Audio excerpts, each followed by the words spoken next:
Oscar বুজন কি ইস্টবেঙ্গলের কোচের পদ থেকে অতীত হয়ে গিয়েছেন, বা ইস্টবেঙ্গল কি অস্কার বুজনকে নিয়ে কিছু ভাবছে না? বিশেষ করে গতকাল ইমামি হাউসে ইস্টবেঙ্গল কর্মকর্তাদের যে বোর্ড মিটিং ছিল, সেই বোর্ড মিটিংয়ের পরে ইস্টবেঙ্গল কর্মকর্তাদের বডি ল্যাঙ্গুয়েজ এবং ইমামি ম্যানেজমেন্টের আদিত্য আগরওয়ালদের বডি ল্যাঙ্গুয়েজ থেকে অনেকেই কিন্তু এরকমটা ভাবতে শুরু করেছেন যে অস্কার বুজন ইস্টবেঙ্গল অতীত হয়ে গিয়েছে।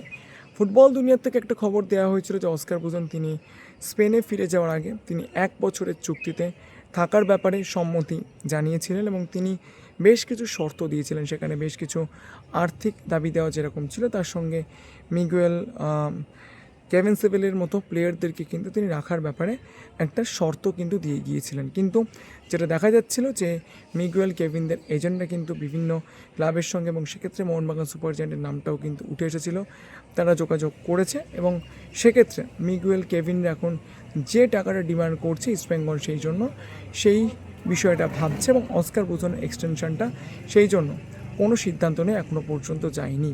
কিন্তু তার মানে কি অস্কার ইস্টবেঙ্গল থেকে অতীত হয়ে গিয়েছেন? দেখুন, অস্কারকে অনেকের ভালো লাগে, অনেকের ভালো লাগে না, কিন্তু অস্কার বুজন তিনি পারফরমেন্স দিয়েছেন 22 বছর পর, ইস্টবেঙ্গলকে লিগ চ্যাম্পিয়ন করেছেন। তো স্বাভাবিকভাবেই অস্কার বুজন ইস্টবেঙ্গলে থাকার ব্যাপারে একটা জোরালো তো দাবি তো থাকবেই, এবং তিনি যেহেতু দীর্ঘদিন পর ইস্টবেঙ্গলকে লিগ চ্যাম্পিয়ন করিয়েছেন, তো স্বাভাবিকভাবেই তার ডিমান্ডও কিন্তু বেড়েছে।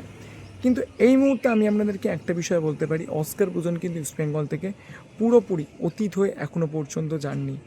আমি জানি না ইস্টবেঙ্গল নতুন কোনো কোচের ভাবনা চিন্তা করছে কি না, কারণ কালকের আদিত্য আগরওয়াল বাবুর কথা শুনে হয়তো অনেকেই এরকমটা ভাবছেন যে ইস্টবেঙ্গল হয়তো নতুন কোচের ভাবনা চিন্তা করছে। বাট আপাতত নতুন কোচ নিয়ে ইস্টবেঙ্গল কোনো কিছু ভেবেছে বলে কিন্তু কোনো রকম কোনো খবর কোনো সূত্র থেকে পাওয়া যায়নি। তো অস্কার বুজন এখনও পর্যন্ত ইস্টবেঙ্গলের রাডারে রয়েছেন। আমি জানি কালকের আদিত্য আগরওয়াল বাবুর বক্তব্যটা একটু অন্যরকম ছিল। তিনি কিন্তু বলেছেন যে অনেকের সঙ্গে কথা বলতে হবে। তাহলে কি অনেকের সঙ্গে কথা বলতে হবে না?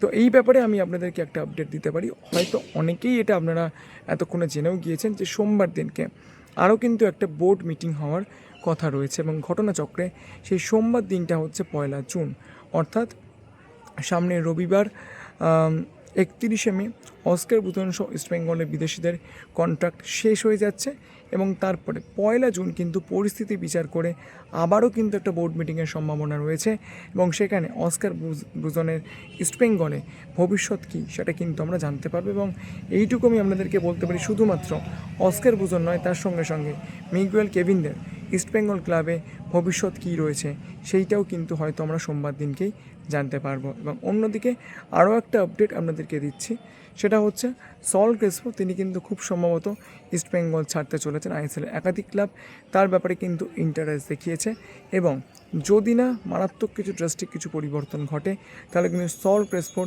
ইস্টবেঙ্গল ক্লাব ছাড়ার সম্ভাবনা কিন্তু রয়েছে। এইবার দেখা যাক শেষ মুহূর্তে পরিস্থিতির কোনো বদল আসে কি না।